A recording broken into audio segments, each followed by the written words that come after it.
Hello student, कैसे हैं आप सभी। तो अभी आपका सेमेस्टर कुछ दिनों में चालू हो जाएगा और जो मैं पेपर लाया हूँ वो बहुत ज़्यादा इंपॉर्टेंट है आपके एग्ज़ाम के हिसाब से। ठीक है, तो आपको ये पेपर बहुत अच्छे से सॉल्व करना है, सारे क्वेश्चन को अच्छे से प्रैक्टिस करके जाना है एग्ज़ाम में।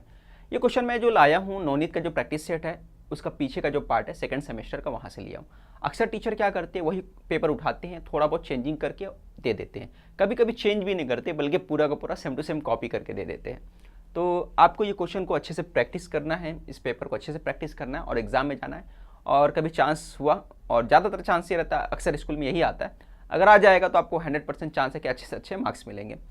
तो हम लोग देखते हैं और अच्छे से पूरे तो हम लोग चलो देखते हैं और समझने की कोशिश करते हैं कि सारे क्वेश्चन को कैसे सॉल्व करने का है। वीडियो को एंड तक देखना है, उसको अच्छे से प्रैक्टिस करना, ये आपकी जिम्मेदारी है। और इसका जो पीडीएफ है इस क्वेश्चन का सारे के सारा, अगर आपके पास डाइजेस्ट नहीं है नवनीत का, तो इस क्वेश्चन का पीडीएफ मैं टेलीग्राम चैनल पे अपलोड कर दूंगा, उसका लिंक आपको नीचे वीडियो के डिस्क्रिप्शन में मिल जाएगा, जाइए टेलीग्राम चैनल को ज्वाइन कर लीजिए। ठीक है, तो चलो क्वेश्चन को सॉल्व करते हैं। देखो क्या दिया है, सबसे पहले आपको मालूम होना चाहिए पहला जो क्वेश्चन आता है वो फिलअप वाला रहता है। ठीक है, 4 क्वेश्चन रहता है, चारों कंपलसरी रहता है करना। एक्चुअली ये 10वीं के पैटर्न पे क्वेश्चन पूछा जाता है। ठीक है, 10वीं में सेम है, यही पैटर्न है। P Q R S is a parallelogram. Parallelogram क्या होता है, ऐसा क्वाड्रिलेटरल 4 साइडेड रहता है जिसका आमने सामने वाले जो साइड होता है दोनों पैरेलल होता है, तो उसको पैरेललोग्राम बोलते हैं। P Q are is a parallelogram. अब पी क्यू आर क्या आ गया, पैरेललोग्राम बोल रहा है, तो पी क्यू आर एस ले लिया। ठीक है, और क्यू कितना दिया है, क्यू 70 दिया है। यहाँ पे क्यू जो दे दिया, यहाँ पर जो दिया है ये 50 दिया है, ये 50 दिया है। और अपने को पूछा है कि पी मालूम करना है, क्यू दिया अपने को, पी मालूम करने बोला है। ये आपका क्या है, क्यू है।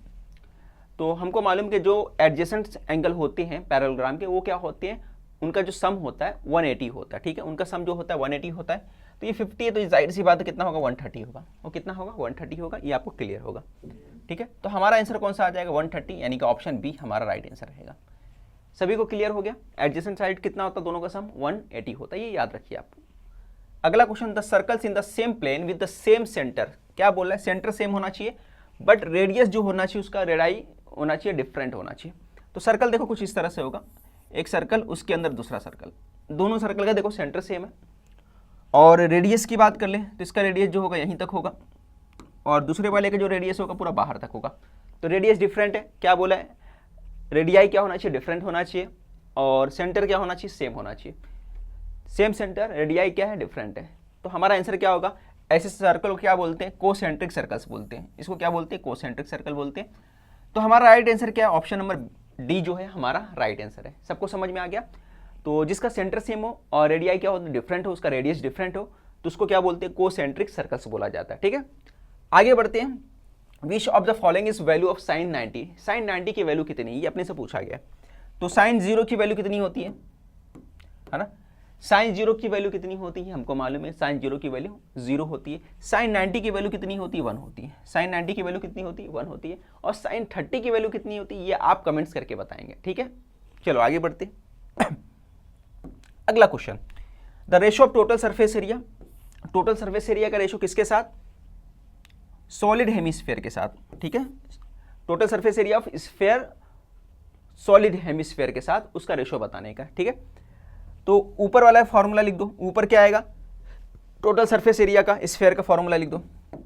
तो ऊपर आ गया 4, यहाँ पे आ गया 4 पाई आर स्क्वायर, और सॉलिड हेमिस्फीयर का क्या होगा फॉर्मूला बताओ, यहाँ पे हो जाएगा 3 पाई आर स्क्वायर हो जाएगा।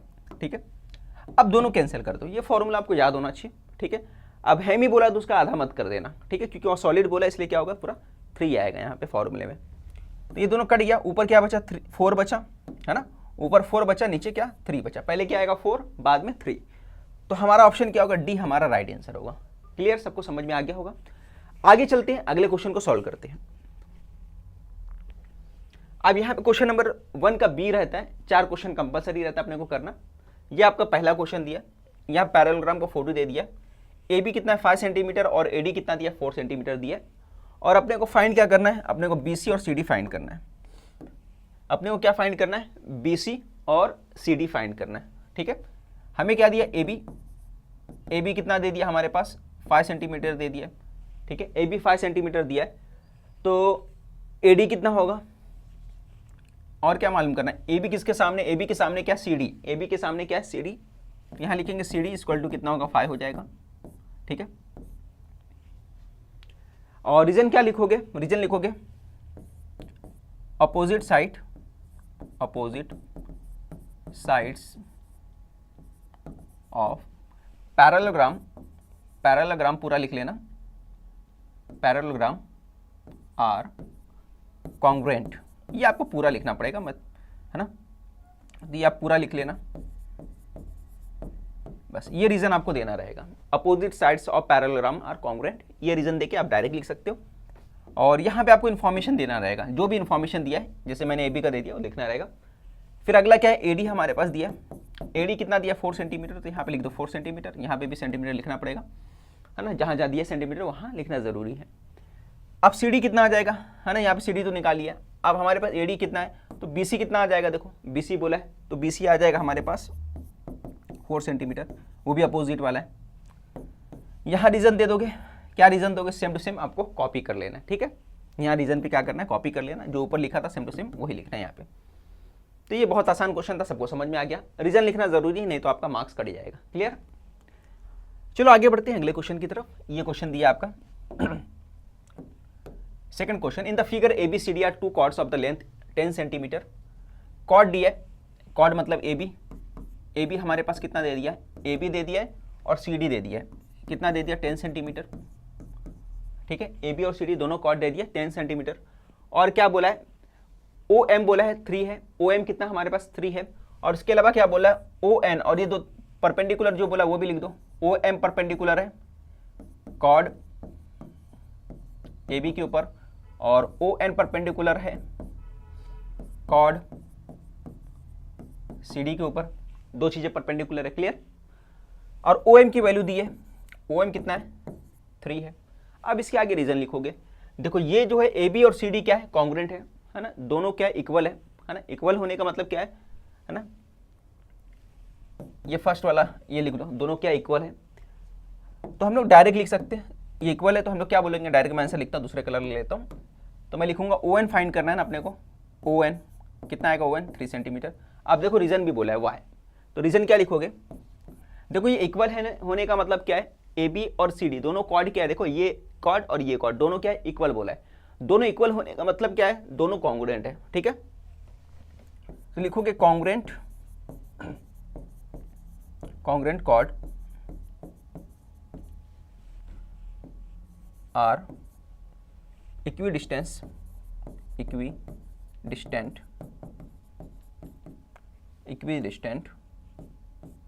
From centre of the circle, centre of circle, ठीक है। जो कॉन्ग्रुएंट कॉर्ड्स होते हैं वो इक्वल डिस्टेंस पे होते हैं, कहाँ से, सेंटर ऑफ द सर्कल से होते हैं, ठीक है। तो अगर ओ एम कितना होगा 3 सेंटीमीटर, तो ओ एन की कितना होगा, वो भी 3 सेंटीमीटर होगा, क्लियर हो गया सबको। तो ये आप लिख सकते हो डायरेक्ट, यहाँ पे रीजन देना जरूरी है, रीजन अगर नहीं दोगे तो मार्क्स कटेगा। आगे देखते हैं अपना क्वेश्चन नंबर 2 जो रहता है, उसमें एक एक्टिविटी वाले क्वेश्चन आते हैं, पहले आपको फिलअप करना रहता है, सिर्फ बॉक्स फिल करना रहता है, और बॉक्स बना के एग्जाम में लिखना जरूरी है, बॉक्स नहीं बनाओगे तो काम नहीं चलेगा, ठीक है। बॉक्स बना के लिखना है, पेंसिल से बॉक्स बना देना, पेन से मत बनाना, पेन से बनाओगे तो इतना क्लियर नजर नहीं आएगा, ठीक है।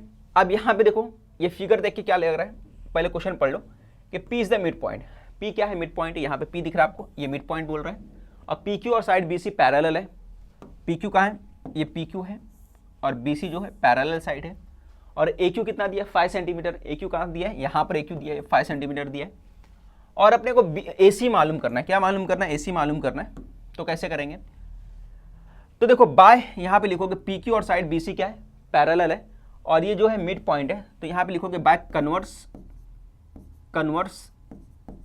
ऑफ मिड पॉइंट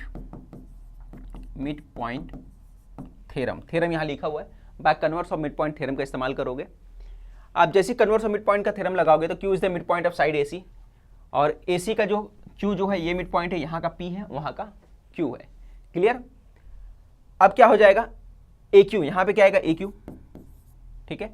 AC किसका डबल होगा, AC जो होगा AQ का डबल होगा, क्योंकि वैल्यू किसकी दी है 5 दी है AQ की, तो उसी का डबल होगा, तो यहाँ पे लिख दिए AQ, और AC जो है तो कितना आ जाएगा, ए क्यू की वैल्यू कितना है वहाँ पे 5 है, यहाँ तो लिख दो 5, पहले ए क्यू लिख दिया, अब उसकी वैल्यू पुट कर दो, कितना आसानी से पुट हो गया ना।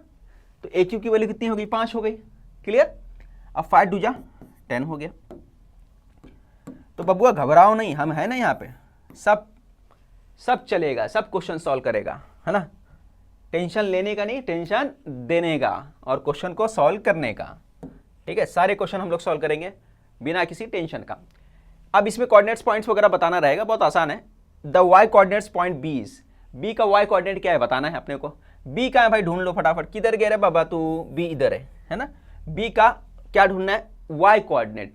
तो वाई वाला कौन सा है, देखो ये वाला वाई वाला है, ठीक है। तो वाई एक्सिस को ढूंढ लेने का भाई, ये खड़ी वाली जो रहती है वाई रहती है, और जो आड़ी रहती है ना, हॉरिजॉन्टल जो रहती है वो एक्स एक्सिस रहता है, पता ही है आपको, है ना।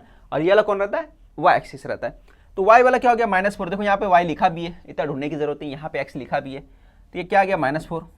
फिर अगला दिया the coordinates of point M, M का कोऑर्डिनेट्स का है, तो देखो एम का कोऑर्डिनेट्स ये हो गया। और लिखते वक्त हमेशा याद रखिए, पहले एक्स लिखोगे बाद में वाई लिखोगे, पहले हमेशा क्या लिखना है, एक्स, फिर बाद में वाई। तो एक्स वाला क्या है 2, तो पहले लिखोगे 2, वाई वाला कितना है 3, तो लिखोगे 3, ठीक है। The x coordinate of point A, point A का एक्स कोऑर्डिनेट लिखना है, तो एक्स कोऑर्डिनेट लिखना है पॉइंट ए। तो पॉइंट ए का एक्स कोऑर्डिनेट क्या है, यही है ना, जो एक्स के ऊपर है। तो x coordinate of point A, point A का एक्स कोऑर्डिनेट क्या है, -5 है, तो यहाँ लिख दो -5। फिर आगे बढ़ते हैं हम लोग, point dash lie in the third quadrant, कौन सा पॉइंट जो है थर्ड क्वाड्रेंट में होता है।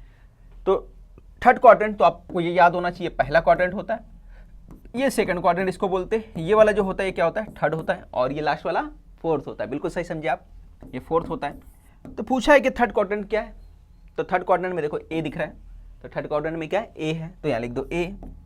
देखो कितना आसान था, समझ में आया, फटाफट आपको हर बॉक्स के ऊपर आधा मार्क्स मिलेगा, यानी टोटल 2 मार्क्स मिलेगा। आगे बढ़ते हैं, अगला क्वेश्चन देखते हैं। यहाँ पे भी वैल्यू पुट करना था, कोई 3 क्वेश्चन रहता है, उसमें से आपको सिर्फ 2 क्वेश्चन सॉल्व करना रहता है। चलो देखते हैं इस क्वेश्चन को कैसे करेंगे। The radius of the base of cone is 9 centimetre. Cone बना लो भाई, इस तरीके से कुछ कोन होता है, कोन का फिगर आपको याद होना चाहिए, और इसके अंदर आपको मालूम होना चाहिए हाइट होता है, और ये आपका बेस यानी कि रेडियस होता है, यही बेस होता है, यही रेडियस होता है, और ये स्लेंट हाइट होता है, आपको ये भी मालूम होगा, स्लेंट हाइट यानी कि एल होता है, और ये एच होता है आपका, ठीक है, और रेडियस यानी कि आर होता है, ये आपका आर रहता है, क्लियर। अब यहाँ पे बोला है आर कितना दिया, 9 सेंटीमीटर, आर कितना दिया, 9 सेंटीमीटर, ठीक है। तो आर 9 सेंटीमीटर दिया है। अब फॉर्मूला देखो, फॉर्मूला आसानी से लिख सकते हो, याद भी नहीं है ना तो भी लिख सकते हो। देखो L square equal to R square बोला है, तो तीसरा एक बचा हुआ है, यानी कि एच ही होगा ना। देखो यहाँ पे एच बचा है तो एच ही होगा, तो एच का भी स्क्वायर लगा दो, ठीक है। अब देखो गौर करो, आर की वैल्यू पुट कर दिया, यहाँ पे आर की 9 थी तो 9 वैल्यू पुट कर दिया, तो जाहिर सी बात है यहाँ पे भी किसी की वैल्यू होगी ना, तो एच की वैल्यू होगी। तो एच की वैल्यू कितनी दी भाई, 12, तो यहाँ लिख दो 12 का स्क्वायर, बस हो गया। अब यहाँ पे दोनों को सम करके लिखना है, 9 का स्क्वायर कितना होता है 81, तो यहाँ लिख दिया 81 प्लस, और 12 का स्क्वायर कितना होता है ये मालूम करना पड़ेगा आपको, ये पूरा यहाँ पे लिखो। 9 का स्क्वायर कितना होता है 81, 12 का स्क्वायर कितना होता है 144। अब दोनों को सम करो, 4 1 5 हो गया, है ना, 4 और 8 4 12 हो गया, और ये 225 हो गया, है ना, 225 हो गया। अब पावर हटाने के लिए क्या करोगे, टेकिंग स्क्वायर रूट करोगे, टेकिंग स्क्वायर रूट करोगे तो 225 कितना हो जाएगा 15, तो ये आपका फाइनल आंसर कितना आ गया 225 आ गया, क्लियर। और मैं यही बोलूँगा, चैनल पे नए हैं तो चैनल को सब्सक्राइब करना ना भूलें, है ना, ताकि आपको लगातार 10वीं के वीडियो भी मिलते रहें। मेरे सारे बहुत सारे वीडियोज़ हैं 10वीं के लिए, इंपॉर्टेंट वीडियो, काफ़ी डिटेल में मैंने मैथ्स समझाया है 10वीं के बच्चों के लिए, ठीक है। तो इसके बाद जल्दी आपका 10वीं लग जाएगा, और छुट्टियों में हम लोग कोशिश करेंगे लाइव स्ट्रीमिंग करके आपको 10वीं का सारे मैथ्स पढ़ाने की कोशिश करूँगा, और टफ क्वेश्चन रहेंगे वो भी कराने की कोशिश करूँगा जो बाहर से आने वाले। तो यही बोलूँगा, चैनल पर नए हैं तो चैनल को सब्सक्राइब करना ना भूलें। आगे बढ़ते हैं अगले क्वेश्चन की तरफ। अब यहाँ पे क्वेश्चन नंबर 2 का बी जो रहता है सॉल्व करने वाला रहता है। अब क्या दिया, diagonal of square is 13 centimetre. Diagonal of square कितना दिया 13 सेंटीमीटर, तो एक स्क्वायर ले लो आप, ठीक है। अब स्क्वायर का नाम ले लो, ABCD लिख सकते हैं, है ना, बट मैं इसको एक फॉर्मूले के जरिए सॉल्व करूंगा। फॉर्मूले के जरिए आप सॉल्व करो, फटाक से हो जाएगा, है ना, ये कितना करोगे बहुत टाइम जाएगा। अब इसका फॉर्मूला है diagonal of square, diagonal of square का कितना दिया ये लिखो, है ना, ये याद रखो, फॉर्मूला आगे भी काम आएगा। डायगोनल ऑफ स्क्वायर 13 सेंटीमीटर दिया, ठीक है। अब इसका फॉर्मूला क्या होता है, इसका फॉर्मूला होता है डायगोनल ऑफ स्क्वायर, ये सब पूरा आप लिख लेना, साइड रूट 2 होता है। क्या फॉर्मूला होता है? साइड रूट 2 होता है, ठीक है। अब जो वैल्यू दी है वो रख दो। डायगोनल ऑफ स्क्वायर कितना दिया? 13 सेंटीमीटर, तो यहाँ पे लिख दो 13 सेंटीमीटर, ठीक है। यहाँ पे क्या लिखोगे आप? 13 सेंटीमीटर लिख दोगे, और यहाँ पे लिखो s, यहाँ पे हो गया रूट 2, ठीक है। ये हटा देता हूँ मैं। आप इससे भी सॉल्व कर सकते थे पैथागोरस का यूज करते हुए। पैथागोरस का यूज करते हुए कैसे सॉल्व करना रहेगा, अगर आपको करना रहेगा बता देता हूँ मैं। ऐसा आपको सर्कल स्क्वायर बनाना रहेगा, आपको मालूम होगा। अब यहाँ से एक डायगोनल ले लोगे आप, ठीक है। डायगोनल ले लोगे तो ये फिगर क्या बन गया? एक तरह से ट्राइंगल बन गया, ये 90 डिग्री हो गया। अब इसका नाम दे दो ABC। डायगोनल कितना दिया? 13 सेंटीमीटर, तो ये हो गया 13 सेंटीमीटर। और स्क्वायर के सभी साइड कितनी होती है? x होते हैं, तो यहाँ पे x ले लोगे, यहाँ पे x ले लोगे, ठीक है। अब पैथागोरस का इस्तेमाल करते हुए आपको सॉल्व करना है, सॉल्व करोगे तो आंसर आ जाएगा, ठीक है। तो वो तरीका था, खैर हम लोगों को ये बेसिक वाला तरीका करेंगे, फॉर्मूला वाला, क्योंकि 10वीं में भी ये question same to same copy करके पूछा हुआ है, ठीक है। सिर्फ वैल्यू चेंज था। तो ये आपका 13 हो गया। अब जो मालूम करना है, s फाइंड करना है, तो s को सेपरेट रखो, रूट 2 को इधर लाओ, ये आ गया 13/√2, ठीक है।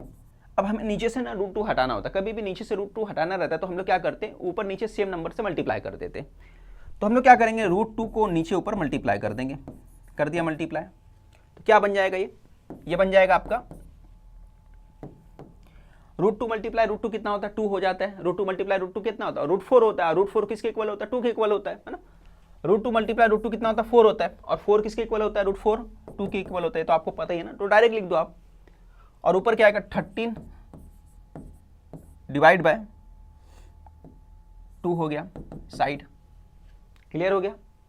अब आगे देखो, 2 से डिवाइड करोगे आप, 2 से अगर मैं डिवाइड कर दूंगा तो 13 का हाफ कितना होता है? 6.5 होता है। 13 का हाफ कर दो, 12 का हाफ कितना होता है? 6 होता है। 13 का हाफ कितना होता है? 6.5 होता है। डायरेक्ट लिखो 6.5√2 साइड, तो ये फाइनल आपका आंसर आ गया, ठीक है। बस यही आपको फाइंड करना था, क्लियर, समझ में आ गया। तो आप वो मेथड से भी कर सकते हो, आप ये मेथड से भी कर सकते हो, है ना, दोनों ही मेथड। इसमें कैसे करना रहेगा मैं थोड़ा सा लिख देता हूँ ताकि आपको ज़्यादा प्रॉब्लम ना, यहाँ पे थोड़ा सा साइड में लिख देता हूँ। देखो पैथागोरस लगाओगे तो x स्क्वायर हो जाएगा, x स्क्वायर हो जाएगा, यहाँ पे 13 स्क्वायर हो जाएगा, और ये आ जाएगा 169, ये x 2x हो जाएगा, ठीक है। और यहाँ पे क्या हो जाएगा? टेकिंग स्क्वायर रूट करोगे, है ना, 2 को इधर लेके चले जाओगे तो 169 डिवाइड बाय कितना हो जाएगा? 2 हो जाएगा, x स्क्वायर हो जाएगा। अब टेकिंग स्क्वायर रूट करोगे यहाँ पे तो ये हो जाएगा x, और ये हो जाएगा 13, और नीचे आ जाएगा √2।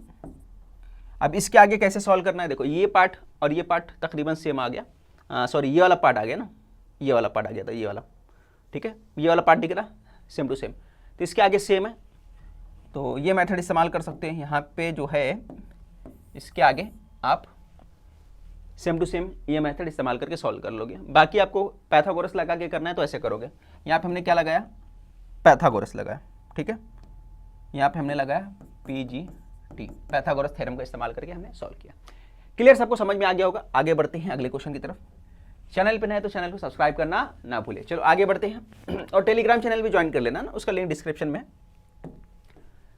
Radius of circle with centre, और कुछ वीडियो बनाना रहेगा तो बता देना कमेंट्स करके, सर इस पे वीडियो बनाइए आप। Radius of circle with centre O is the 41 centimetre, radius दे दिया है 41 दिया है। The length of chord is PQ is 80 centimetre, और लेंथ कितना दिया है? 80 दे दिया है कॉर्ड का लेंथ। कॉर्ड क्या है अपने पास? कॉर्ड देखो PQ है। Find the distance of the chord from the centre of the circle, centre of the circle से डिस्टेंस मालूम करना है, यानी कि OM अपने को मालूम करना है। अपने को क्या क्या दिया सबसे पहले हम लोग देख लेते हैं। PO दिया है ना, अपने को PO दिया भाई, PO कितना दिया है? PO 41 दिया है। और PQ कितना दिया है? PQ दिया हमारे पास 80 दे दिया है। PQ 80 है तो PM कितना हो जाएगा? PM उसका हाफ हो जाएगा। PM कितना हो जाएगा? हाफ हो जाएगा, 40 हो जाएगा, ठीक है। कैसे लिखोगे? OM जो है परपेंडिकुलर है किसके ऊपर? कॉर्ड के ऊपर। OM किसके ऊपर परपेंडिकुलर है? PQ के ऊपर। ये रीजन दे सकते हो, है ना। और सेंटर से जो परपेंडिकुलर होता है वो क्या करता है? वो बाइसेक्ट कर देता है 2 इक्वल पार्ट में, ये अपने को मालूम है। तो हमने लिख दिया कि भाई OM जो है परपेंडिकुलर है PQ के ऊपर, यहाँ पे दिया हुआ है, क्लियर अपने को, ठीक है, फिगर में। अब PQ कितना आ गया? 40 आ गया अपने पास। तो PQ अपने पास, सॉरी PQ बोला, PM कितना हो गया? 40 हो गया। अब इन ट्राइंगल में आ जाओ, ट्राइंगल OMP के अंदर, या POM लिखो, जैसा भी यहाँ पे लिख सकते हैं। In triangle POM angle M जो है, एंगल एम जो है 90 डिग्री, 90 डिग्री है ना, एंगल एम जो है 90 डिग्री है, therefore by PGT Pythagoras theorem का इस्तेमाल हम लोग कर सकते हैं। क्लियर हो गया? तो पैथागोरस का इस्तेमाल करोगे तो क्या आ जाएगा भाई, है ना, हाइपोटेनस साइड का स्क्वायर होता है। तो हाइपोटेनस क्या है हमारे पास, पी ओ, तो हमने पी ओ का स्क्वायर कर लिया, और यहाँ पे पी एम का स्क्वायर कर लो, पी एम का स्क्वायर हो गया, और यहाँ ओ एम का स्क्वायर हो गया। ठीक है, हाइपोटेनस का स्क्वायर इक्वल टू होता है रिमेनिंग टू साइड के स्क्वायर का सम, यही पैथागोरस थ्योरम है। अब वैल्यू पुट कर दो, पी ओ कितना है हमारे पास 41, ये हो गया 41 स्क्वायर, पी एम हमारे पास कितना है 40 है, तो हमने 40 लिख दिया, ओ एम हमारे पास कितना है 41,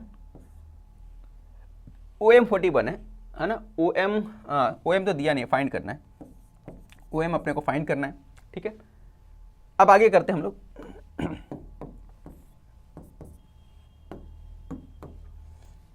अब यहां पे देखो 41 का स्क्वायर कितना होता है, 41 का स्क्वायर करेंगे तो ये हो गया 8 हो गया, 1681 हो गया। 41 का स्क्वायर कितना हुआ 1681। आप ऐसा भी कर सकते हो, 41 को 41 से मल्टीप्लाई करो और स्क्वायर निकालो। ठीक है, बेसिक तरीका आपको मालूम है, 41 का स्क्वायर करना मतलब 41 को 41 से मल्टीप्लाई कर दो।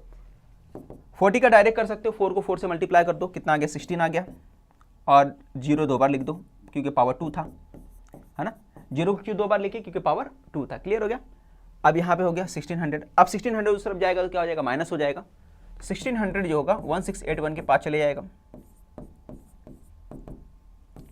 ये हो गया आपका ओ एम स्क्वायर, ये आ गया आपका 81। ठीक है, अब टेकिंग स्क्वायर रूट करोगे तो ओ एम कितना आ जाएगा 9 आ जाएगा, तो टेकिंग स्क्वायर रूट करोगे तो ओ एम कितना आ जाएगा हमारा 9 आ जाएगा। ठीक है, बस यही अपने को करना था, यही अपने को फाइंड करना था। अपने को पूछा था कि find the distance of the chord from the centre of the circle, तो सेंटेंस बना के आपको लिखना है, क्या लिखोगे आप, distance of the chord from the centre of the circle is 9 centimetre. Clear, आपको सेंटेंस बना के लास्ट में लिखना रहेगा, याद रखिए कभी भी सेंटेंस बना के लिखना रहेगा। आगे बढ़ते हैं अगले क्वेश्चन की तरफ। How many lines are there which are parallel to the X axis and having distance of 5 units. ठीक है, write the equation of those line, equation of those line लिखना है अपने को। देखो एक फिगर के जरिए मैं समझाने की कोशिश कर रहा हूं।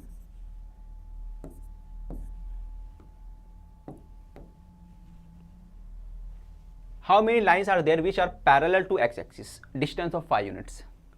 किसके पैरेलल बोला है, एक्स एक्सिस की बोला है, तो एक्स एक्सिस के पैरेलल देखो, या तो एक लाइन ऊपर बनेगा और दूसरा जो लाइन बनेगा एक नीचे बनेगा, एक ऊपर बनेगा एक नीचे बनेगा, ये 5 ऊपर रहेगा, ये -5 रहेगा। ठीक है, अब दोनों पैरेलल दिख रहा है क्योंकि कौन सा एक्स एक्सिस ये है। ठीक है, तो दोनों पैरेलल है, तो ये आपको समझ में आ गया होगा कि दोनों पैरेलल है एक्स एक्सिस के ऊपर, है ना।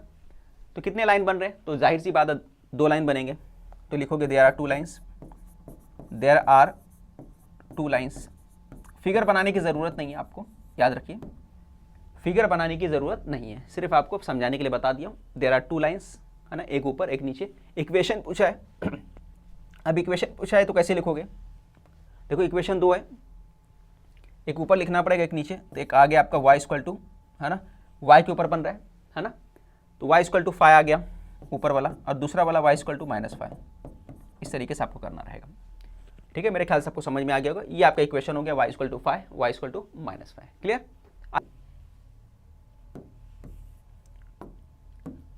देखो ये क्वेश्चन सॉल्व करना थोड़ा सा मुश्किल रहेगा अगर नए बच्चे हैं तो उनके लिए, बट इसके लिए थोड़ा सा कॉन्सेप्ट आपको मालूम होना चाहिए। हमको ये पता है कि भाई जो है कि साइन जो है, अगर मैं साइन 90 माइनस थीटा लेता हूँ, ठीक है, साइन 90 माइनस थीटा लेता हूँ तो किसके इक्वल होगा, तो आप बोलेंगे सर साइन 90 माइनस थीटा जो होता है कॉस थीटा के इक्वल होता है।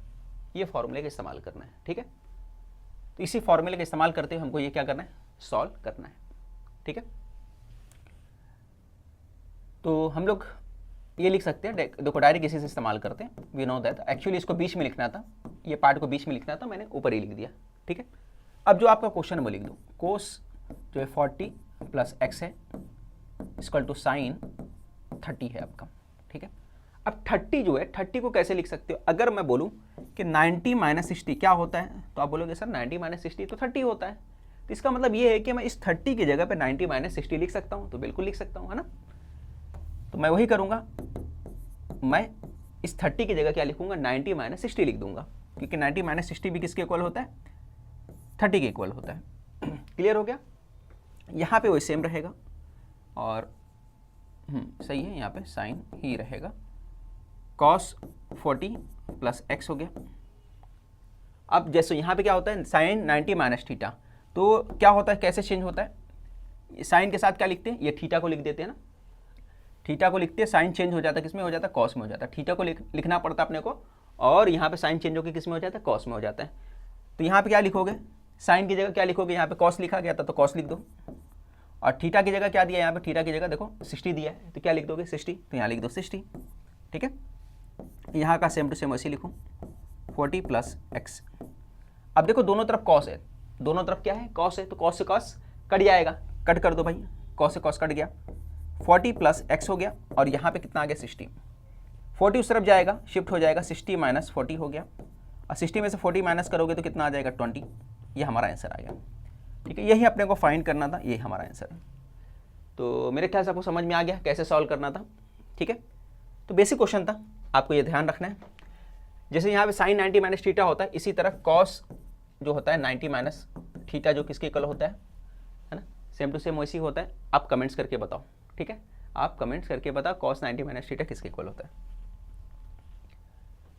चलिए आखिरी क्वेश्चन है इसमें का, क्वेश्चन नंबर 2 के बी का। The vertical surface area of brick is 480। Brick का मतलब क्या हो गया, वो कैसा होता है, क्यूबाइड जैसा होता है ना, रेक्टेंगुलर शेप में होता है। It is height and length are 8 centimetre. Height कितना दिया हमारे पास, हाइट जो दे दिया है 8 सेंटीमीटर दिया है, और दूसरा जो है हमारे पास लेंथ जो दे दिया है वो 20 सेंटीमीटर दे दिया। Find it is breadth, breadth अपने को फाइंड करना है। ठीक है, चलो कैसे करेंगे, vertical surface area of brick, यहाँ पे लिखोगे फॉर्मूला, वर्टिकल सरफेस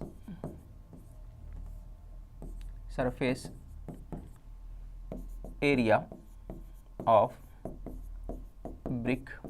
ठीक है, आपने ये लिख दिया। अब ये लिखने के बाद फॉर्मूला क्या है, फॉर्मूला आपको मालूम होना चाहिए, 2 लिखोगे, हाइट हो गया, और ब्रैकेट में लेंथ इनटू ब्रेथ हो गया। क्लियर हो गया। अब बस वैल्यू पुट करना है।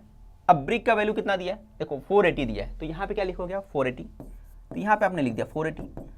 ठीक है, अब 2 लिख दिया आपने। एच कितना दिया भाई हमारे पास, एच दिया है हमारे पास 8 सेंटीमीटर, तो ये हो गया 8। लेंथ हमारे पास 20 था, तो हमने 20 लिख दिया। अब ब्रेथ तो अपने को फाइंड करना था, तो यहाँ पे लिख दिया बी। ठीक है, आगे स्टेप, अगला स्टेप जो है 8 2 जा कितना हो गया, 16 हो गया। ठीक है, तो यहाँ पे लेके आ जाओ दोनों को, 2 और 8 को इधर लेके आओ। यहाँ क्या बचा, 20 प्लस बी बच गया। ठीक है, 20 प्लस बी बच गया। अब यहाँ पे जो कट सकता है उसको कैंसिल करो, तो देखो 8 से काटो, 8 6 जा 48 होता है। ठीक है, अब 2 से कैंसिल करो, तो हम लोग 2 से कैंसिल करेंगे तो कितना आ जाएगा, 2 का टेबल 30 तक पढ़ोगे है ना, 2 3 जा 6, 2 0 0, 30 आ गया। तो यहाँ पे आ गया आपका 30 इक्वल टू 20 प्लस बी हो गया। अब 20 को सिर्फ शिफ्ट करोगे तो 20 उस तरफ जाएगा तो क्या होगा, माइनस हो जाएगा ना, तो 30 माइनस 20 हो गया। तो बी कितना आ गया भाई हमारे पास, 30 20 में से गया तो 10 आ गया, तो बी आ गया 10 centimetre, B equal to 10 centimetre. तो बी अपने से पूछा है, तो बी इक्वल टू क्या आ गया, 10 सेंटीमीटर हमारा बी का वैल्यू आ गया। तो भाई ऐसे ही करना था, बस ज़्यादा मेहनत करने की ज़रूरत नहीं थी। ठीक है, इसके बाद बढ़ते हैं अगले क्वेश्चन की तरफ। चलो अगला क्वेश्चन करते हैं। क्वेश्चन नंबर जो 3 है आपका इंपॉर्टेंट क्वेश्चन है, क्वेश्चन नंबर 3 का ए। अब इसके अंदर ये 3 मार्क्स का क्वेश्चन होता है, 2 में से कोई एक क्वेश्चन करना रहता है आपको, एक्टिविटी बेस्ड क्वेश्चन होता है। 10वीं का पैटर्न भी ऐसी सेम है। तो चलो देखते हैं कैसे करना है इसको। क्वेश्चन में देख के आपको समझ में आ रहा है कि एक रेक्टेंगल है, diagonal of rectangle are congruent, ये भी अपने को बोला हुआ है। ठीक है भाई, अब P Q R S rectangle है और क्वाड्रिलेटरल का नाम है, और इसमें क्या बोला, एस पी क्यू और R Q P. S P Q मतलब यानी कि ये है आपका एस पी क्यू। ठीक है, ये एस पी क्यू हो गया, और इसके साथ जो है दूसरा वाला ये हो गया आपका सॉरी एस पी क्यू और आर क्यू पी, दोनों ही ट्रायंगल मैंने बता दिया। क्लियर, समझ में आ रहा है आपका। अब क्या बोला, साइड एस पी, जो साइड एस पी है ना, इस रेक्टेंगल की बात कर रहा है, साइड एस पी किसके इक्वल होगा, इसके इक्वल होगा आर क्यू के, आर क्यू के कॉन्ग्रुएंट होगा। ठीक है ना, समझ में आ रहा है ना। ये रेक्टेंगल से लिया हुआ है रेड वाले से, तो रेड वाले के एस पी किसके कॉन्ग्रुएंट है, आर क्यू के, क्योंकि जाहिर सी बात है ये दोनों क्या अपोजिट साइड्स ऑफ रेक्टेंगल है। रेक्टेंगल की अपोजिट साइड है, ये लेफ्ट में है, ये राइट में है। क्लियर हो गया। आगे S P Q, angle S P Q कहाँ दिख रहा है आपको, एंगल एस पी क्यू यहाँ पर है, ये देखो 90 डिग्री है, ठीक है। तो ये कौन सा आ गया, ये लेफ्ट वाला जो आपका ट्राइंगल है वहाँ पे आ गया, तो राइट वाला ट्राइंगल जो ब्लू वाला है उसमें कौन सा 90 डिग्री होगा, ये वाला 90 डिग्री होगा। तो इसको क्या लिख सकते हो आप, आर क्यू पी लिख सकते हो, है ना। तो मैं यहाँ लिख देता हूँ आर क्यू पी, तो ये हो गया हमारा आर क्यू पी, ठीक है, ये एंगल हो गया आर क्यू पी। अब उसके आगे देखते हैं, ठीक है, side P Q, side P Q कहाँ है भाई, साइड पी क्यू ये नीचे वाला जो है ये साइड पी क्यू है, और साइड पी क्यू क्या है, कॉमन है, तो कॉमन का मतलब यहाँ पी क्यू है तो यहाँ पे भी पी क्यू होगा। क्लियर हो गया। अब इसके बेस पे देखो, पहले क्या साइड एंगल साइड, कौन सा टेस्ट हो गया, साइड एंगल साइड, पहले देखो साइड आया, क्लियर, फिर एंगल आया, क्लियर, फिर उसके बाद क्या आया साइड, तो क्या बोलेंगे side angle side, side angle side, test of congruence के बेस पे क्या हो जाएगा, दोनों ट्राइंगल कॉन्ग्रेंट हो जाएगा, ठीक है। तो दोनों ट्राइंगल कॉन्ग्रेंट हो जाएगा, हम लोग बोल सकते हैं congruent side of congruent triangle. तो कॉन्ग्रेंट साइड बोले तो एस क्यू किसके इक्वल हो जाएगा, एस क्यू इक्वल हो जाएगा आपका आर पी के, ठीक है, जो प्रूफ करना था आर पी के इक्वल हो जाएगा, ठीक है, यही प्रूफ करना था ना, क्या प्रूफ करना था, proof that diagonals of rectangle are congruent. Diagonals क्या है, ये वाला इधर का डायगोनल, ये वाला ये डायगोनल्स है ना, डायगोनल को ही प्रूफ करना था। एक डायगोनल कौन सा था आपका, एस क्यू था, अब दूसरा वाला क्या है, आर पी या पी आर, एक ही बात हो गई। क्लियर हो गया।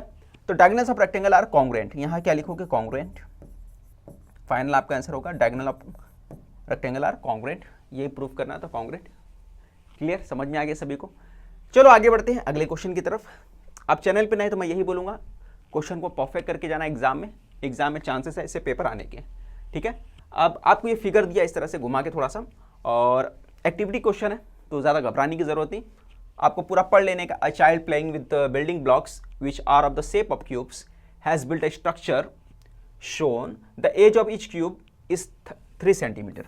ये सब क्यूब बने हुए छोटे छोटे क्यूब की शक्ल में, दिखने में ऐसा लग रहा है रेक्टेंगुलर शेप है, क्यूबाइड दिख रहा है, मगर क्यूबाइड नहीं है बल्कि क्यूब है, यहाँ पे लिखा हुआ है, तो क्यूब ही हमें समझना है। क्लियर हो गया। एज ऑफ द क्यूब कितना दिया है, एल, एज ऑफ क्यूब यानी क्यूब का जो किनारा है एल, क्या दिया यहाँ पे एल, एल 3 सेंटीमीटर है। और volume of each cube, cube का वैल्यूम क्या होता है आपको फॉर्मूला मालूम है, एल का पावर 3 होता है, देखो यहाँ 3 लिखा है, दिख नहीं रहा होगा आपको, तो एल का पावर 3 होता है। अब एल की वैल्यू कितनी दी है यहाँ पे, आप देख सकते हो एल की वैल्यू 3 है, तो यहाँ पे लिख दो 3, 3 का पावर 3, 3 का पावर 3 कितना होता है, 3 का पावर 3 का मतलब कुछ बच्चे जो हैं 3 को 3 से मल्टीप्लाई कर देंगे, जो कि रॉन्ग है। 3 का पावर 3 का मतलब क्या हो गया, 3 को 3 टाइम्स मल्टीप्लाई करना पड़ेगा, 3 टाइम्स मल्टीप्लाई करेंगे। 3 का पावर 2 होने का मतलब क्या है, 3 को 2 टाइम्स मल्टीप्लाई करना है, जितना पावर रहेगा उतने टाइम्स को मल्टीप्लाई करना रहेगा। देखो 3 टाइम्स मल्टीप्लाई कर दो, 3 3 जा कितना हो गया 9, और 9 3 जा कितना हो गया 27, तो ये आ गया आपका 27, तो आपने यहाँ लिख दिया 27। क्लियर हो गया। अब आगे पूछा number of cubes in structure, cubes की क्वांटिटी कितनी है स्ट्रक्चर में अपने को मालूम करना है। क्वांटिटी ले लो, एक हो गया, 2 3 4 5 6 7 8 9 10 11 12 13 14 15, 15 है क्वांटिटी। और होशियार बच्चा रहेगा तो अगला स्टेप देखिएगा, यहाँ 15 लिखा हुआ है, डायरेक्ट लिख देगा, तो ढूंढना भी नहीं पड़ेगा, बोलेगा भाई 15 तो नीचे लिखा हुआ है, ठीक है। तो वॉल्यूम ऑफ स्ट्रक्चर मालूम करने के लिए क्या करना रहता है, हर क्यूब का जो है जो वैल्यूम है उसको जो टोटल क्वांटिटी रहती है उससे मल्टीप्लाई कर देना रहता है। तो यहाँ कितना है, इस क्यूब का वैल्यूम कितना था 27, तो 27 को मल्टीप्लाई कर दोगे किससे, क्वांटिटी से, यानी 15 क्यूब से, है ना, क्यूबाइड से मल्टीप्लाई कर दोगे, क्यूब से 15 और 27 को मल्टीप्लाई कर दो। 15 समझा कितना होता है 105 होता है, ठीक है, 105 होता है, तो 5 हो गया, 10 कैरी हो गया, 15 2 जा 30 और ये 10 कितना हो गया 40, तो आपका आंसर आया 405। कितना आ गया आंसर 405 cm क्यूब आ गया, ठीक है। तो इस तरह से आपको लिखना था, अगर आप स्क्रीनशॉट लेना चाहो तो ले सकते हो, ठीक है। चलो आगे बढ़ते हैं अगले क्वेश्चन की तरफ, जो आपका अगला क्वेश्चन है, ये आपको प्रूफ करना था, ये आपका क्वेश्चन दिया था यहां से लेकर पूरा का पूरा, ये आपका क्वेश्चन है, ठीक है। Proof that the perpendicular drawn from the centre of the circle on it is called bisect chord, ठीक है। सेंटर से जो कॉर्ड के ऊपर परपेंडिकुलर होता है वो बाइसेक्ट करता है, मतलब 2 इक्वल पार्ट में कॉर्ड को डिवाइड करता है। 2 इक्वल पार्ट में मतलब यहां पे कट कर रहा है, इसका मतलब क्या हो जाएगा, AP इक्वल टू किसके हो जाएगा, PB के इक्वल हो जाएगा। क्लियर, ये अपने को प्रूफ करना है। सबसे पहले गिवन करके लिखोगे, तो सर्कल का नाम अपनी तरफ से लेना चाहो तो ले सकते हो, given in a circle with centre O, जो सर्कल है इसका सेंटर O। इसमें फिगर वगैरह बनाना जरूरी है, फिगर पे भी मार्क्स रहेगा क्योंकि प्रूफ करने वाला क्वेश्चन है बच्चों, याद रखिए सारी चीजों आपको ध्यान रखना है। अब OP जो परपेंडिकुलर किस पे लेना है, AB के ऊपर परपेंडिकुलर लिखना है, तो हमने परपेंडिकुलर ले लिया, और उसके बाद इस तरह से परपेंडिकुलर लेना है कि ए पी बी क्या है, कोलिनियर है। ये देखो ये साइन का मतलब क्या होता है, कोलिनियर। एक ही लाइन पे 3 पॉइंट्स होती है, उसको बोलते हैं कोलिनियर। ठीक है, एक ही लाइन पे 3 पॉइंट्स है ना, ए पी बी एक ही लाइन के ऊपर है ना, वो हो गया कोलिनियर। ठीक है, अब प्रूफ करना है, उसके बाद हम लोग लेंगे प्रूफ। क्या प्रूफ करना था, बोला था भाई कि ये जो है सेग एपी जो और पीबी है ना, वही मैंने बोला दोनों क्या होगा, इक्वल होगा, यानी कि कॉन्ग्रेंट होगा। 2 इक्वल पार्ट में डिवाइड करता है मतलब इक्वल करता है ना, दोनों इक्वल होंगे, दोनों कॉन्ग्रेंट होंगे। क्लियर। कंस्ट्रक्शन करना है। कंस्ट्रक्शन क्या करोगे, ओ ए और ओ बी को मिला लो। ओ ए दिख रहा है आपको, ये दिख रहा है, ये और ये दोनों को क्या करना है, ऐड कर लेने का।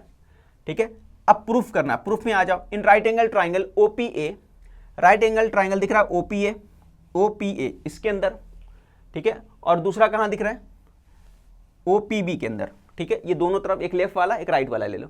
लेफ्ट वाला इधर, ठीक है, लेफ्ट वाला मैं ले लेता हूं, इधर क्या है देखो, एक इधर वाला ले लो और दूसरा वाला राइट वाला इधर वाला ले लो। ठीक है, ये राइट वाला हो गया। क्लियर, दोनों ट्राइंगल हो गया।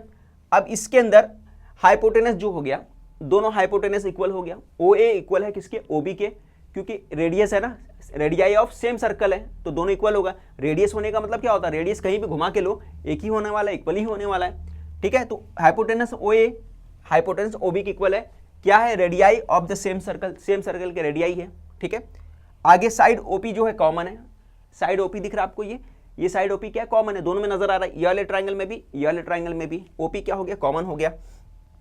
अब हम लोग डायरेक्ट प्रूफ कर सकते हैं, एक हाइपोटेनस ले लिए एक साइड ले लिए, तो हम लोग क्या बोल सकते हैं, hypotenuse side test of the congruence, है ना, हाइपोटेनस साइड ऑफ कॉन्ग्रेंस के बेस पे हम लोग क्या बोलते हैं, दोनों ट्राइंगल क्या हो जाएंगे, कॉन्ग्रेंट हो जाएंगे, दोनों ट्राइंगल क्या हो जाएंगे, कॉन्ग्रेंट हो जाएंगे। तो हम लोग बोलेंगे ट्राइंगल ओपीए कॉन्ग्रेंट है ट्राइंगल ओपीबी के, तो हम लोग डायरेक्ट क्या बोल सकते हैं, ट्राइंगल ओपीए और ओपीबी दोनों ही कॉन्ग्रेंट हो जाएंगे। ठीक है, समझ में आ गया।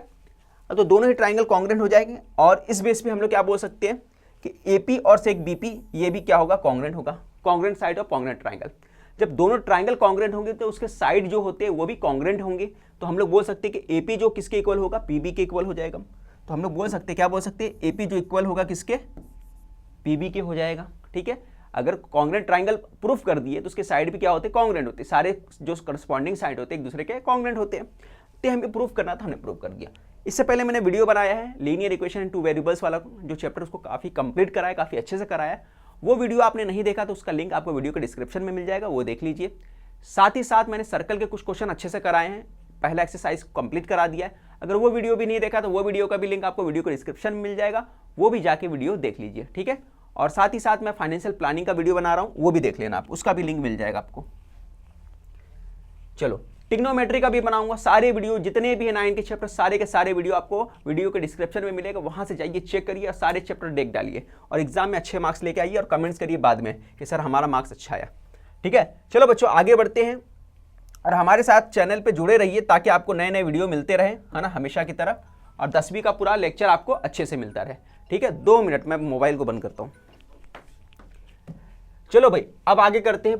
प्लॉट करना है पॉइंट्स 303303। पॉइंट ए बोला है 30 लेने का है, ये रहता है एक्स और ये रहता है वाई। ठीक है, आपको यहाँ पे स्केल लेना पड़ेगा, तो यहाँ स्केल लिखना जरूरी होता है। स्केल ले लो, स्केल में क्या लिखोगे, 1 सेंटीमीटर इक्वल टू 1 यूनिट ले लो, ऑन,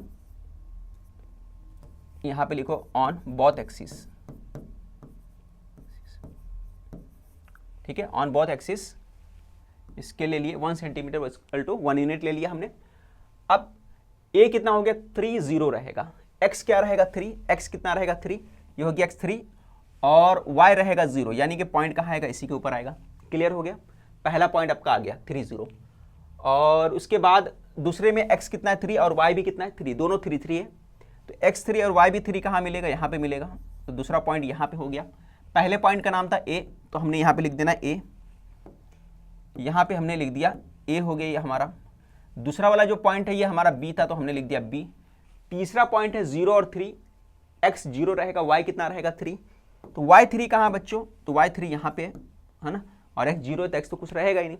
अब कौन सा फिगर बन रहा है, सबको ज्वाइन करके देखो, तो ये देखो यहाँ पे फिगर क्या बन रहा है, आप देख लो, अगर ज्वाइन कर देता हूँ तो पूरा का पूरा ये क्या बन जा रहा है, स्क्वायर बन जा रहा है। ठीक है, तो व्हाट इज फिगर फॉर्म्ड, तो यहाँ पे साइड में लिख दो, है ना, स्क्वायर इज फॉर्म्ड। ठीक है। आंसर कहाँ लिखोगे, जो आपको ग्राफ पेपर मिलेगा ना उसके पीछे साइड क्वेश्चन नंबर डाल के लिख देना है, ग्राफ पेपर के पीछे लिख दो ताकि टीचर को ढूंढना ना पड़े, ठीक है। That is enough. अलग पेज पे लिखोगे थोड़ा ढूंढना पड़ेगा उसको आंसर वाले पेपर पे, और इसी ग्राफ के पीछे लिखोगे तो उनको ढूंढना नहीं पड़ेगा, ठीक है। इस पे मत लिखना, ग्राफ का पीछे वाला पेज पे लिखना। इतना कंप्लीट हो गया, चलो आगे बढ़ते हैं। ये क्वेश्चन करते हैं हम लोग। In right angle triangle X Y Z, ये ट्राइंगल दिया एक्स वाई जेड, और ये ट्रिग्नोमेट्री का चैप्टर है। ट्रिग्नोमेट्री अगर समझ में नहीं आया तो उसका पूरा का पूरा वीडियो मैंने बनाया है, उसका लिंक वीडियो के डिस्क्रिप्शन में मिल जाएगा, वो भी आप देख लेना। In right angle triangle X Y Z, X angle कितना है 90 डिग्री का है, ठीक है। एक्स एंगल कितना है 90 डिग्री का है। एक्स जेड कितना है 8 सेंटीमीटर का है। वाई जेड कितना है 17 सेंटीमीटर का है। सारी चीजें अपने को दी है, ठीक है। फाइंड साइन वाई, क्या मालूम करना है, साइन वाई। साइन वाई किधर है भाई, साइन वाई किधर है, ये साइन वाई है, ये अपने को फाइंड करना है। ये साइन वाई हो गया, और साइन जेड कॉस जेड ये सब मालूम करना है। तो ये जो पहले यहाँ पे पाइथागोरस का इस्तेमाल करो और तीसरा साइड मालूम कर लो, फिर उसके बाद सॉल्व करना पड़ेगा। तो यहाँ पे लिखता हूँ इन ट्राइंगल ए बी सी नहीं है क्या, एक्स वाई जेड है ना, एक्स वाई जेड, ठीक है। Angle X equal to 90 degree, therefore by Pythagoras theorem. तो हमने पाइथागोरस थ्योरम का इस्तेमाल कर लिया, ठीक है। अब पाइथागोरस लगाओगे तो क्या हो जाता है, जेड वाई का स्क्वायर हो जाएगा, यहाँ पे Z Y square equal to हो जाएगा एक्स जेड स्क्वायर और एक्स वाई स्क्वायर, ठीक है। पाइथागोरस मालूम ही है, हाइपोटेनस का स्क्वायर। हाइपोटेनस किसको बोलते हैं, जो 90 के सामने वाला साइड होता है उसको बोलते हैं हाइपोटेनस। तो हाइपोटेनस का स्क्वायर कर लो, है ना, और बाकी वैल्यू पुट कर दो। एक्स वाई कितना था हमारे पास नहीं मालूम, एक्स जेड कितना था 8 था, तो एक्स जेड हमारे पास 8 हो गया, इसका स्क्वायर। एक्स वाई नहीं मालूम तो ऐसे ही लिख दो आपने, ठीक है। और जेड वाई कितना है, देखो यहाँ पे जेड वाई जो हाइपोटेनस था 17 था, ठीक है। और हाइपोटेनस कहाँ लिखा जाता है, लेफ्ट साइड में हाइपोटेनस लिखा जाता है, और राइट साइड में क्या रहता है, बाकी दोनों साइड के स्क्वायर का सम। अब 17 का स्क्वायर क्या होता है, 289 होता है, और 8 का स्क्वायर 64 होता है, सबको मालूम है, एक्स वाई स्क्वायर।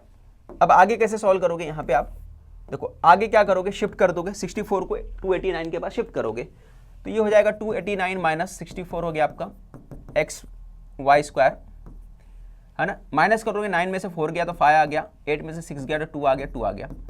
और टेकिंग स्क्वायर रूट करोगे तो क्या आ जाएगा, एक्स वाई की वैल्यू कितनी आ जाएगी, 15 आ जाएगी, ठीक है। 225 किसका स्क्वायर होता है, आपको मालूम ही होगा, 225 जो स्क्वायर होता है 15 का होता है। तो टेकिंग स्क्वायर रूट करोगे तो ये आ गया आपका।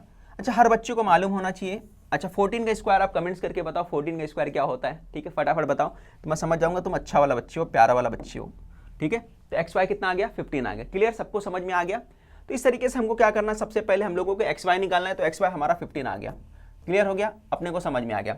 अब हमको सबसे पहले चाहिए साइन वाई। अब लिखो यहाँ पे नाव करके लिखो। अब बोला भाई साइन वाई मालूम कर लो, क्या मालूम करना है, तो चलो साइन वाई मालूम करते हैं हम लोग। तो साइन वाई, तो साइन वाई वाई के हिसाब से चलना है, इसके हिसाब से चलना है। तो फॉर्मूला क्या होता है, अपोजिट अपॉन क्या होता है, हाइपोटेनस होता है ना, अपोजिट अपॉन हाइपोटेनस होता है। तो अपोजिट क्या है, x Z, x Z, hypotenuse क्या है इसका, हाइपोटेनस जो है आपका जेड वाई, ये हो गया जेड वाई। तो वैल्यू कितनी आ गई, एक्स जेड कितना है भाई हमारा, एक्स जेड देखो यहाँ पे एक्स जेड किधर है भाई, एक्स जेड 8 है, 8 आ गया।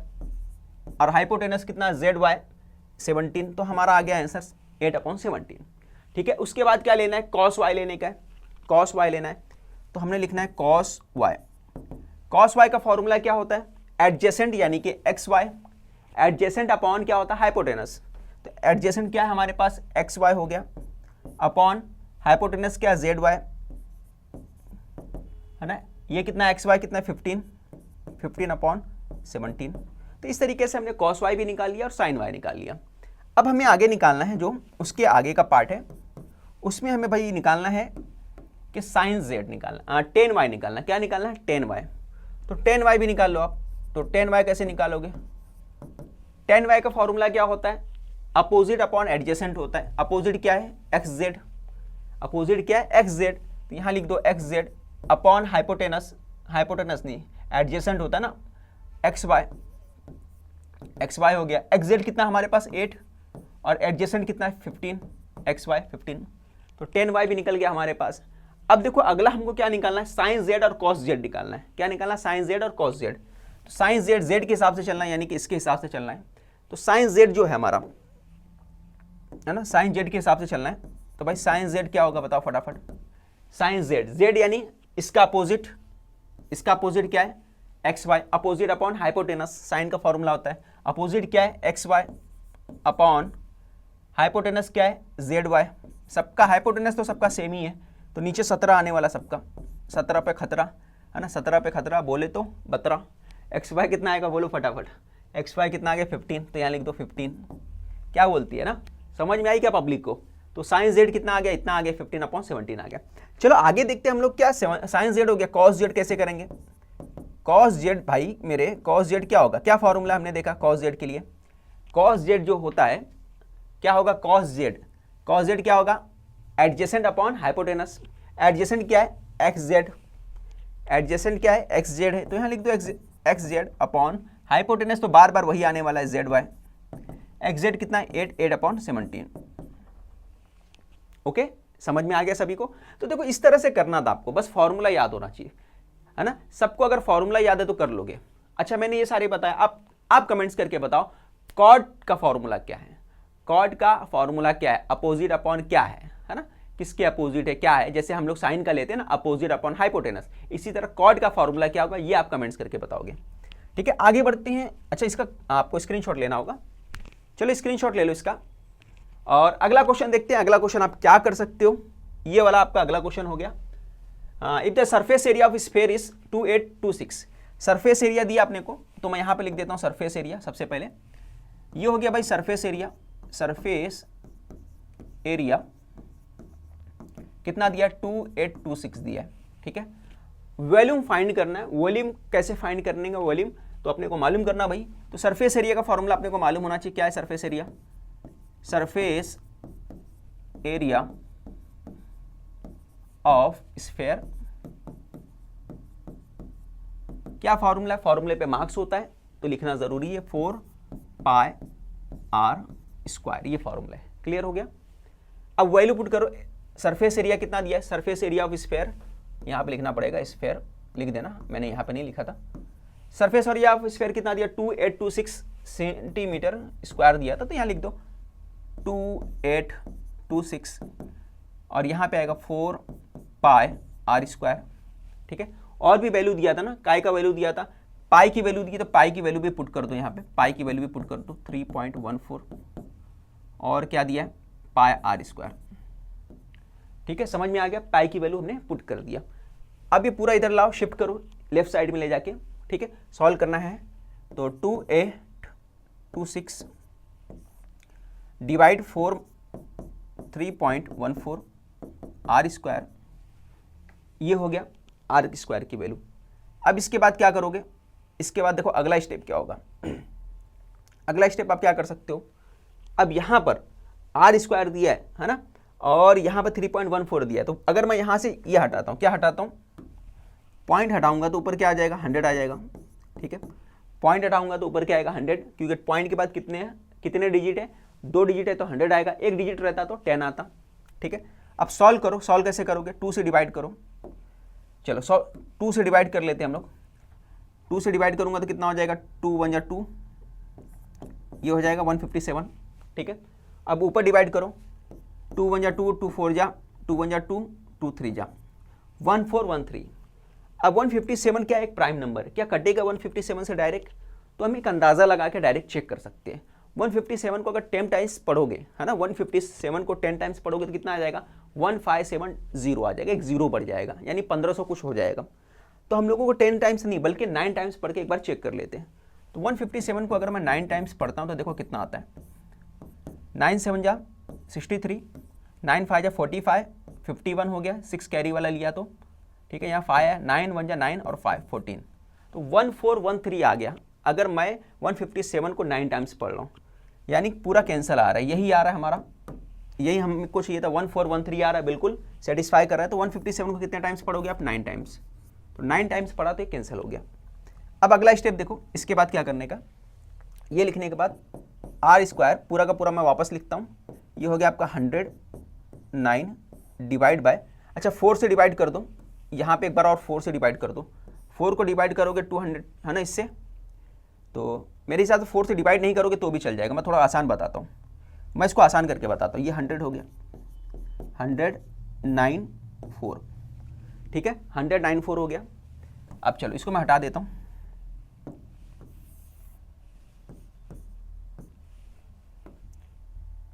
अब देखो यहां पे सबके सब दिख रहा है, स्क्वायर है किसी ना किसी नंबर का, तो टेकिंग स्क्वायर रूट करता हूं। जैसे टेकिंग स्क्वायर रूट करूंगा तो यहां से पावर हट जाएगा, आर का पावर हट जाएगा, ये आर हो जाएगा। 9 का स्क्वायर रूट कितना हो जाएगा 3, तो यहां पे 3 लिख सकते हो आप, और ये 10 हो जाएगा, ये कितना हो जाएगा 10। 100 का स्क्वायर रूट कितना हो, 10 हो गया। और नीचे क्या आ जाएगा, 4 का स्क्वायर रूट करोगे तो 2 हो गया, सभी का स्क्वायर रूट कर लिया। 9 3 बन गया, 100 कितना बन गया 10 बन गया, और 4 कितना बन गया 2 बन गया, ठीक है। अब देखो यहाँ पे कैंसिल कर सकते हो, 2 5 जा 10 हो गया, 5 3 जा 15, तो आर कितना आ गया 15 आ गया आपका। इस तरीके से ना आप आर की वैल्यू निकालिए, आर कितना आ गया 15 आ गया, समझ में आ गया, आपने 2 से डिवाइड कर दिया, निकालिए। आप डायरेक्ट स्क्वायर रूट कर लिए, अगर ऐसा नहीं करना तो आप क्या करोगे, ये दोनों को कट कर दोगे, कट करोगे तो क्या आएगा 25 और 9 आ जाएगा, फिर यहाँ पे भी स्क्वायर रूट निकाल के आप कर सकते हो, सॉल्व कर सकते हो, ठीक है। अब आर की वैल्यू 15 आ गई। अब उसके बाद क्या मालूम करना है, इट इज वैल्यूम मालूम करना है, तो वैल्यूम का फॉर्मूला आपको मालूम होना चाहिए। तो वैल्यूम ऑफ स्फीयर लिख दो, यहाँ पे लिखता हूँ वैल्यूम ऑफ स्फीयर, नाउ करके लिखो यहाँ पे, क्या फॉर्मूला है 4/3 पाई आर की पावर 3, ये फॉर्मूला है, क्लियर। तो भाई फटाफट अभी वैल्यू पुट करना, सॉल्व करना अपने को। तो कैसे पुट करेंगे वैल्यू और सॉल्व करेंगे, देखो जरा, यहाँ पे मैं इसको थोड़ा सा इजी भी बना सकता हूँ अगर देखा जाए तो। देखो आर स्क्वायर की वैल्यू तो हमारे पास थी, यहाँ पे आर स्क्वायर की वैल्यू यहाँ पे है, ये दिया हुआ है। और अगर हम लोग देखें तो 4 पाई आर स्क्वायर की वैल्यू, ठीक है, 4 पाई आर स्क्वायर की वैल्यू, इसकी जो वैल्यू दी है, इसकी वैल्यू ये दी है 2826 दिया है ना, 4 पाई आर स्क्वायर की वैल्यू वो दिया है, वो डायरेक्ट हम लोग पुट कर सकते हैं, ठीक है। तो आपको अगर मैं डायरेक्ट पुट करूँगा तो हो सकता है आप थोड़ा सा कन्फ्यूज हो जाओगे, सॉल्व करने में आपको प्रॉब्लम हो जाएगा, तो मैं डायरेक्ट वैल्यू पुट नहीं करता, मैं उसको आसानी तरीके से सॉल्व करने की कोशिश करूंगा।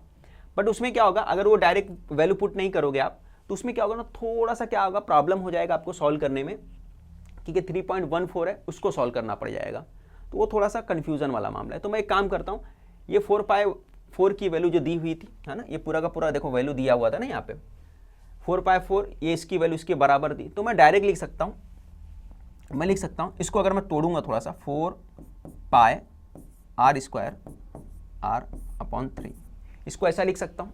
अब बोले सर ऐसा कैसा आ गया, अरे भाई ये r का पावर 3 था, है ना, r का पावर 3 था, यानी r 3 बार था, तो r को 2 बार अलग कर दिया, 1 बार अलग कर दिया। अब ये वाला पार्ट देखो जरा, ये वाला जो पार्ट हमारा सेम टू सेम ये वाला आ गया, ठीक है, ये वाला पार्ट और ये वाला पार्ट सेम आ गया। अब ये वाले पार्ट की वैल्यू कितनी थी, 2826 थी, कितनी थी 2826 थी, तो इसके जगह मैं क्या लिख सकता हूँ 2826 लिख सकता हूँ, तो डायरेक्ट लिख दो आप, ठीक है। तो आपने क्या लिख दिया यहाँ पे 2826 लिख दिया डायरेक्ट, और r की वैल्यू कितनी है हमारे पास, r की वैल्यू 15 है, तो यहाँ लिख दिया हमने 15, और नीचे 3 है, 3 लिख दिया। अब आगे कैंसिल करो इसको, 3 से कैंसिल करो, 3 5 जा 15 हो गया, 3 5 जा 15 हो गया। अब इसको मल्टीप्लाई कर दो, 5 6 जा कितना हो गया, 5 6 जा 30 हो गया, 5 2 जा 10 हो गया, 10 और 13 हो गया, कैरी आया 1, है ना, 5 8 जा कितना हो गया 40 और 1 41 हो गया, कैरी आया 4, 5 2 जा 10 और 14, तो 14130 CM पावर 3 आ गया। ये आपका फाइनल आंसर हो गया। तो इस तरीके से आपको सॉल्व करना था, देखिए कितना आसानी से सॉल्व हो गया। बस इसकी वैल्यू हमने क्या किया, उठा के डायरेक्ट पुट कर दिया था, है ना, क्योंकि वैल्यूम ऑफ स्फीयर का फॉर्मूला कितना था ये, और वैल्यूम ऑफ स्फीयर की वैल्यू कितनी दी थी, ये दी थी, तो डायरेक्ट हमने इसको बना के डायरेक्ट लिख दिया, ठीक है। थोड़ा सा आसान करके आप सॉल्व करके लिख सकते हो। तो मेरे ख्याल सब ये जो क्वेश्चन दिया, follow the instruction given the chart, है ना, ये अपने को सॉल्व करना है। इसमें क्या बनाना है, इसमें अपने को फिगर बनाना है, और फ्लो चार्ट की मदद से ड्रा माय सर्कम सर्कल बनाना है, यानी कि ऐसा फिगर बनाना है अपने को, एक क्लियर दिया हुआ है। और पहले एक ट्राइंगल ये बनाने के, तो आप क्या करो, सबसे पहले एक ट्राइंगल बना लो, माय कंपोनेंट्स दिया DE बना लो, सबसे पहले DE दिया है ना, तो DE बना लो, तो DE बना लो, D कितना आ गया, D कितना आ जाएगा आपका, D आपका आ जाएगा DE, ये आ जाएगा आपका 4.2, ठीक है। D आप बना लोगे सबसे पहले, तो स्टेप के ऊपर मार्क्स मिलता है, याद रखिए स्टेप के ऊपर मार्क्स मिलेगा, तो इतना टेंशन नहीं लेने का। जितना आएगा उतना करके। एग्जाम में एक बात याद रखिए, जितना स्टेप आपको आता है उतना करके छोड़ दीजिए, उसको कट मत करना कभी। हो सकता है कुछ स्टेप उसमें सही होगा तो आपको मार्क्स मिलेगा। क्लियर? तो ये हो गया डी। उसके बाद ई कितना लेने का, 70 डिग्री। तो हमने यहाँ पे ई ले लिया, ई एंगल बना दिया, 70 डिग्री यहाँ पे बना लिया, ये हो गया 70 डिग्री। फिर क्या बोला है, डी लेने का, डी कितना लेने का है, 60 डिग्री। तो डी ले लो आप यहाँ पे 60 डिग्री, डी का एंगल बन गया यहाँ पे 60 डिग्री। ठीक है, डी हो गया 60 डिग्री। ओके, ये देखो सर्कम सर्कल तो ऐसा नहीं होता, ये सर्कम सर्कल नहीं है, ये बना हुआ फिगर जो है इन सर्कल है ना, तो इस पर कंफ्यूज मत होना, ये सर्कम सर्कल नहीं बल्कि इन सर्कल है, सर्कल के अंदर बना हुआ है। अपने को बनाना क्या, सर्कम सर्कल, और सर्कम सर्कल कहाँ बनेगा, बाहर की तरफ बनेगा। ठीक है, अब इसके बाद क्या करना पड़ेगा, अगला अब मोर देन हाफ लेके एक ऊपर कट करना पड़ेगा, एक नीचे कट करना पड़ेगा, आपको मालूम ही है। एक परपेंडिकुलर बनाना पड़ता है, तो यहाँ परपेंडिकुलर बना लो। फिर एक परपेंडिकुलर आपको बनाना पड़ेगा यहाँ पर कोई दूसरी लाइन पे, चलो मैं इस पे बना लेता हूँ। तो एक परपेंडिकुलर बनाओगे मोर देन हाफ लेकर इधर और इधर कट करोगे तो एक इधर बन जाएगा, और जहाँ सेंटर पे दोनों कट होगा, इंटरसेक्ट करेगा, उसी सेंटर को हम लोग मानते हुए क्या करेंगे, एक सर्कल बना देंगे। ठीक है, उसको सेंटर मानते हुए हम लोग क्या करेंगे, एक सर्कल बनाएंगे, और सर्कल कुछ इस तरह से बनेगा आपका। ठीक है, इस तरीके से कुछ सर्कल आपका बन जाएगा। तो मेरे ख्याल से आपको समझ में आ गया होगा, मैंने रफ फिगर बना दिया आपका। तो आपको याद रखना है कैसे बनाना है। तो सबसे पहले आपका पहला स्टेप क्या रहेगा, पहला स्टेप डी ई याद रहे। दूसरा स्टेप जो रहेगा यहाँ पे एंगल बनाओगे, फिर से बता रहा हूँ, दूसरा स्टेप ये 70 डिग्री बनेगा। तीसरा स्टेप जो रहेगा आपका ये एंगल बनेगा डी वाला 60 डिग्री। ये 3 स्टेप हो गया। फिर उसके बाद अगला स्टेप क्या करोगे, परपेंडिकुलर ड्रॉ करोगे। अगला स्टेप क्या करोगे, इसके बाद परपेंडिकुलर ड्रॉ करोगे, एक इधर एक इधर, इसको सेंटर मानते हुए सर्कल बना दोगे। क्लियर हो गया? चलो आगे बढ़ते हैं, अगला क्वेश्चन। ये आपका फाइनल क्वेश्चन है, आखिरी क्वेश्चन है ना। कोई 2 क्वेश्चन आता है, उसमें से एक क्वेश्चन करना रहता है, जैसे हम लोग ने ये क्वेश्चन किया। इससे पहले बहुत सारे क्वेश्चन कर लिए थे हम लोग ने। कोई क्वेश्चन छूटा तो नहीं है ना? आई थिंक कुछ क्वेश्चन छूटे नहीं है। ओके, ट्राई तो मैंने किया है, हो सकता है कुछ छूट गया होगा, बट चलो ये क्वेश्चन देख लेते हैं। अगला, प्लॉट द पॉइंट्स। ये अपने को पॉइंट्स को प्लॉट करने का on the same graph paper and answer the following question. पहले ग्राफ बनाने के लिए क्या करना पड़ेगा, पॉइंट्स बनाना पड़ेगा। तो ये मैं पहले ड्रॉ कर लेता हूँ। ये हो गया आपका यहाँ पर एक, और एक यहाँ पे बना लेते हैं हम लोग। ठीक है, ये आपका बन गया 1 2 3 4 5, 1 2 3 4 5, -1 -2 -3 -4 -5, -1 -2 -3 -4 -5। ये क्लियर हो गया? क्लियर।